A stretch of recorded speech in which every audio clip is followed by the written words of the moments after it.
Tudo bem, pessoal? Hoje nós vamos estar dando continuidade à nossa série sobre a pneumatologia paulina. Para tanto, nós vamos falar sobre o papel do Espírito na nova aliança. Se você tem gostado do conteúdo aqui produzido, gostaria de te pedir, compartilhe esse vídeo e se inscreva no nosso canal. Bem, quando nós então paramos para ler o Espírito Santo a partir da teologia de Paulo, nós vamos perceber que Paulo entende o Espírito como a presença renovadora de Deus. Ao observarmos o Antigo Testamento e a teologia do Antigo Testamento, é possível notar que com a queda, o homem, então, passará a ter uma visão equivocada de Deus, uma visão corrompida. Também, em segundo lugar, este mesmo ser humano terá problemas para se relacionar com Deus. Há uma cisão, há uma ruptura do relacionamento de Deus com o homem. É possível perceber que Deus é um ser relacional, Deus é um ser que se relaciona. E Paulo compreende o Espírito como o cumprimento da promessa de Deus que ele viria habitar entre o seu povo e no meio de seu povo. Então, é possível destacar dois aspectos: o aspecto da continuidade e o aspecto da descontinuidade. O que isso quer dizer? Dentro da característica da continuidade, é isso. O Espírito é o cumprimento da promessa de Deus, de que esse Deus habitaria no meio do seu povo. Em segundo lugar, a característica da descontinuidade é que agora seria uma maneira nova de Deus habitar no meio do seu povo. E aí nós temos a novidade. Bem, quando nós observamos o apóstolo Paulo e a presença renovadora do Espírito, é necessário compreender que a sua compreensão passa por três expectativas. A primeira expectativa é a associação do Espírito com a nova aliança. A segunda expectativa é o uso da palavra habitar, Deus habitando agora no meio do seu povo. Individualmente, o Espírito que reside em cada indivíduo, uma vez que nós somos templos do Espírito, e também dentro do aspecto coletivo, o Espírito que habita no meio da comunidade. Em terceiro lugar, que nós veremos nos próximos vídeos, a associação do Espírito com a imagem do templo. Quando nós pensamos o papel do Espírito na nova aliança, é necessário destacar o que diz aqui o Gordon Fee, nesse livro que eu já tenho comentado em vídeos passados. Ele diz: pelo cumprimento dos temas da nova aliança e do templo renovado, o Espírito se torna o meio pelo qual o próprio Deus está agora presente no planeta Terra.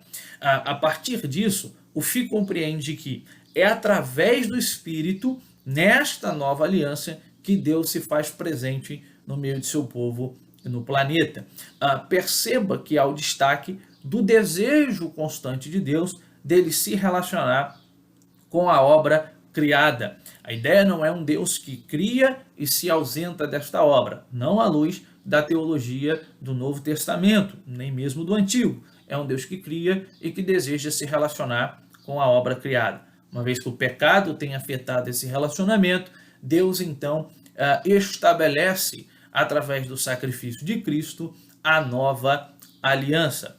Então vejamos que Paulo reconhece que a morte de Cristo ela vai instituir a nova aliança de Deus com o seu povo. Isso é um aspecto interessante. Essa nova aliança ela pode ser vista na realização do memorial conhecido como a Ceia do Senhor. Quando Paulo escreve à igreja que estava em Corinto, em 1 Coríntios, capítulo 11, nós vamos perceber que Paulo busca resolver alguns problemas que estão ocorrendo no momento da celebração. De fato, a igreja de Corinto era uma igreja que tinha bastante problemas. Era uma igreja muito problemática. Não só o problema relacionado à ceia e a maneira como eles estavam participando, mas também os dons, a divisão que havia naquela igreja, o consumo da carne sacrificada a ídolos, dentre outros aspectos. No capítulo 11, Paulo pensando a respeito do culto, Paulo entende que eles estavam participando de maneira equivocada da ceia.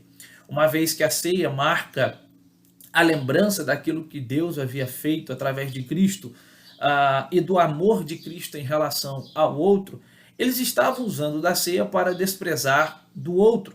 E aí Paulo percebe que aqui há um problema gravíssimo, porque se eles estavam se reunindo para lembrar aquilo que Cristo fez para o outro e assim a manifestação grandiosa do amor de Deus pela humanidade, eles não poderiam usar da ceia para desprezar o outro. Dentro disso, Paulo entende que a participação do cálice é uma participação que demarca a nova aliança. Perceba o que ele diz no versículo 25 de 1 Coríntios 11. Ele diz: Este cálice é a nova aliança no meu sangue. Façam isto todas as vezes que o beberem em memória de mim. Então, nesse momento, Paulo entende que a morte de Cristo, visto que a ceia e a celebração da mesma aponta para a morte de Cristo, Paulo entende que ali se inaugura a nova aliança. Então, a nova aliança em Paulo passa diretamente pela morte e também pela ressurreição de Cristo. Bem, então Paulo vê no Espírito a forma pela qual a aliança se concretiza neles e no meio deles, o povo. É Deus agindo por intermédio do seu Espírito no meio do seu povo, entre o seu povo. E a partir daí, então, essa nova aliança, ela é concretizada. O aspecto de que é o Espírito quem tem por papel convencer este homem do seu estado pecaminoso. Então, Paulo entende esse papel principalmente na perspectiva, ou da perspectiva, de Ezequiel capítulo 36, 26 e 27, e Ezequiel capítulo 37, versículo 14. Olha só o pano de fundo. Vamos ler Ezequiel. Ezequiel capítulo 36, versículo 26 e 27, ele diz: Eu lhes darei um novo coração, e porei dentro de vocês um espírito novo. Tirarei de vocês o coração de pedra, e lhes darei um coração de carne. Porei dentro de vocês o meu espírito, e farei com que ande nos meus estatutos. Guardem e observem os meus juízos. Perceba qual é o pano de fundo que Paulo entende o papel do Espírito da nova aliança. É o ato de que esse Espírito agora agirá no meio do povo, entre o povo, de modo que ele nos possibilitará observar e guardar os juízos de Deus, observar e guardar a lei de Deus. Então, Deus estaria agindo no meio do seu povo por intermédio do seu Espírito, para que ele pudesse lhes dar um coração de carne e retirar esse coração de pedra.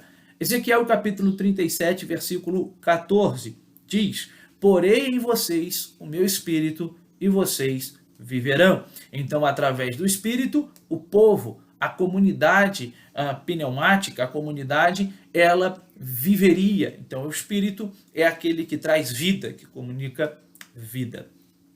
Com a vinda, o Espírito na vida do crente e da comunidade, Deus cumpre 3 dimensões da promessa. Isso segundo Paulo. A primeira dimensão é que Deus daria a seu povo um coração novo. Quando lemos, por exemplo, 2 Coríntios, capítulo 3, versículo 1 a 6, isso fica muito claro. Olha só o que Paulo diz. Lerei aqui na NVI, Nova Versão Internacional. Será que, com isso, estamos começando a nos recomendar a nós mesmos novamente? Será que precisamos, como alguns, de carta de recomendação para vocês ou da parte de vocês? Vocês mesmos são a nossa carta, escrita em nosso coração, conhecida e lida por todos. Vocês demonstram que são uma carta de Cristo, resultado do nosso ministério, escrita não com tinta, mas com o Espírito do Deus vivo, não em tábuas de pedra, mas em tábuas de corações humanos. Tal é a confiança que temos diante de Deus, por meio de Cristo. Não que possamos reivindicar qualquer coisa com base em nossos próprios méritos, mas a nossa capacidade vem de Deus.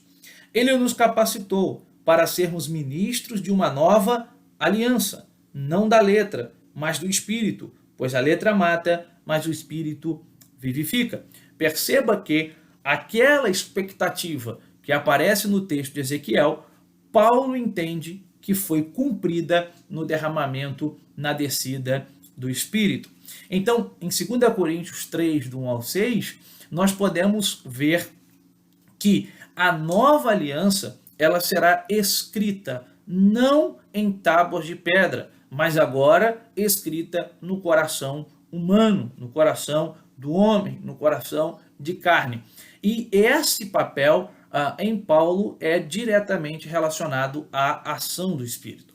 Paulo então se vê como o próprio ministro dessa nova aliança, que não mais será firmada com a letra.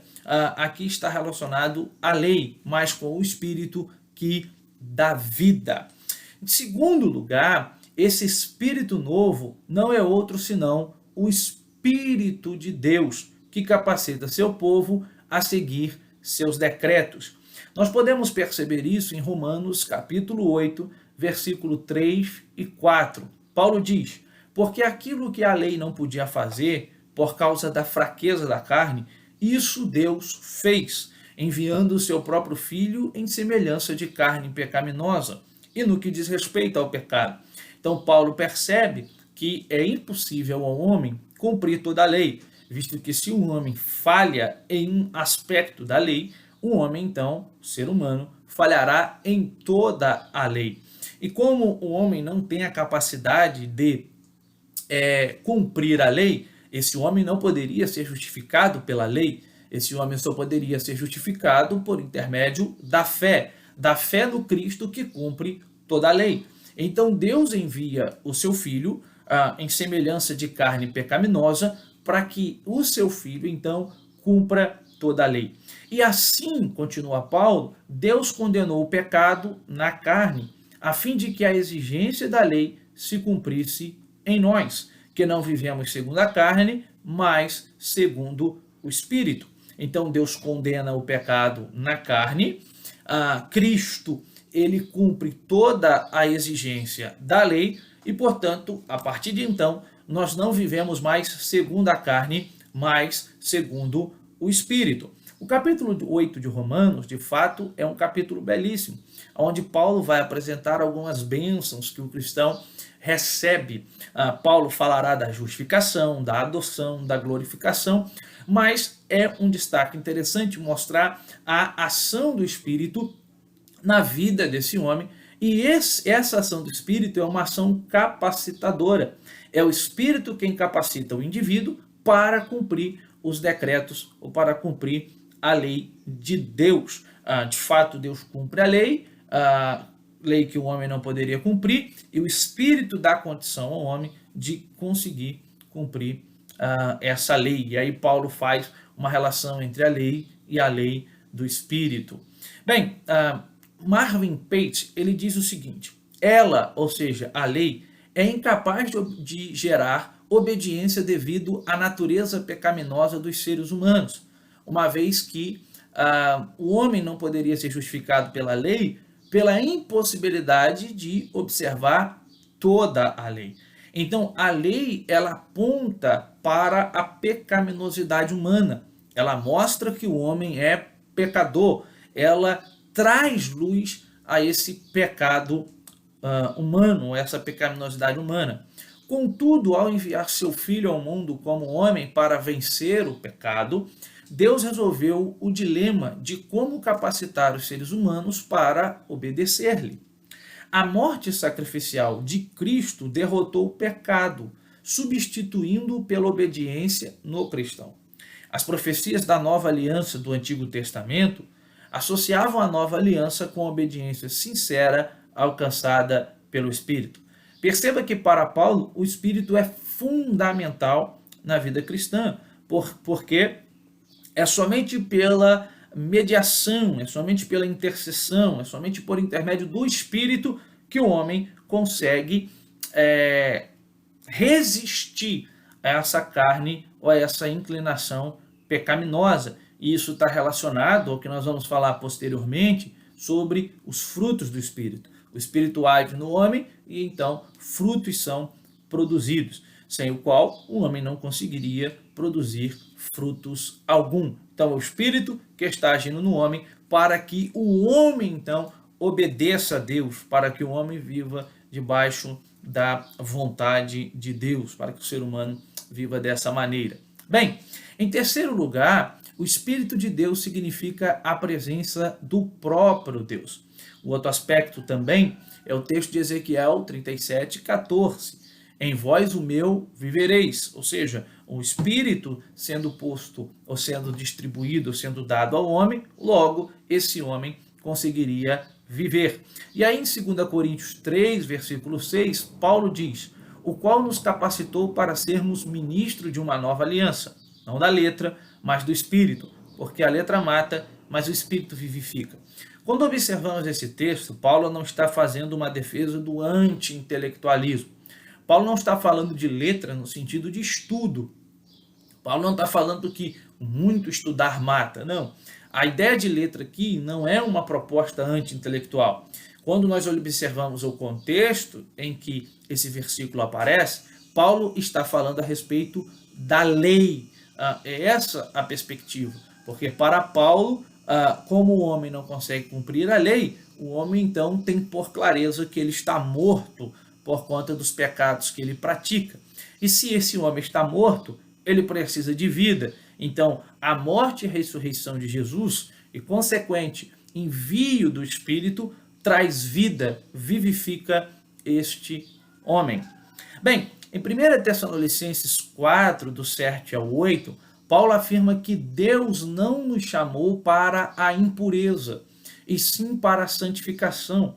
Portanto, quem rejeita essas coisas não rejeita uma pessoa, mas rejeita Deus, que também dá o seu Espírito a vocês. Aqui é um dado interessante para a gente fazer uma distinção entre a pneumatologia lucana e a pneumatologia paulina.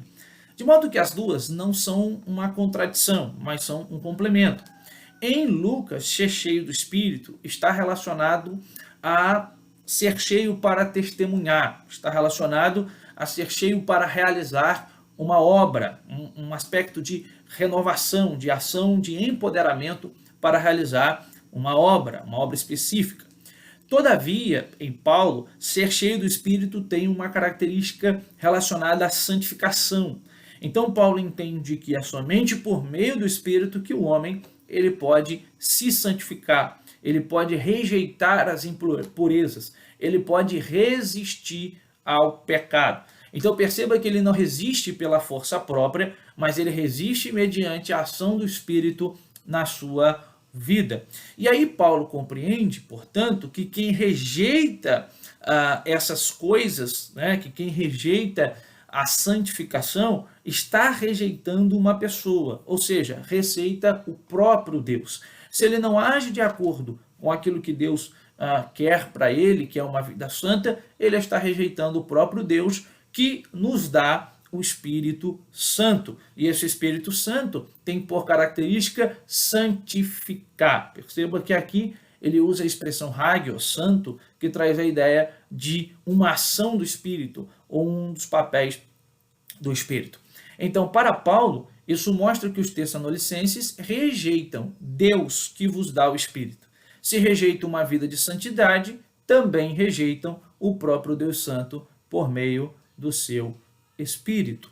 Bem, então vejamos aqui a conclusão. Nós temos dois aspectos aqui para concluir o papel do Espírito na nova aliança. Em primeiro lugar, para o apóstolo Paulo, Cristo efetivou a nova aliança por meio de sua morte e ressurreição. Isso é um dado inegável na teologia de Paulo. A ação de Cristo, morrer e também a consequente ressurreição, é o que possibilita a efetivação da nova aliança. O Cristo que foi obediente até o final. Adão, segundo Paulo, peca, falha, mas Cristo não peca, não falha e cumpre todos os propósitos da lei. Em segundo lugar, o Espírito, no entanto, é a chave para a nova aliança como realidade cumprida na vida do povo de Deus. Porque o Espírito, então, tem esse papel de santificar, de convencimento e de fazer o homem compreender aquilo que Cristo realizou por este homem. ok? Bem, foi uma alegria muito grande, eu espero que tenha ajudado, e hoje então nós vimos o papel do Espírito na nova aliança. Um grande abraço a todos e até a próxima.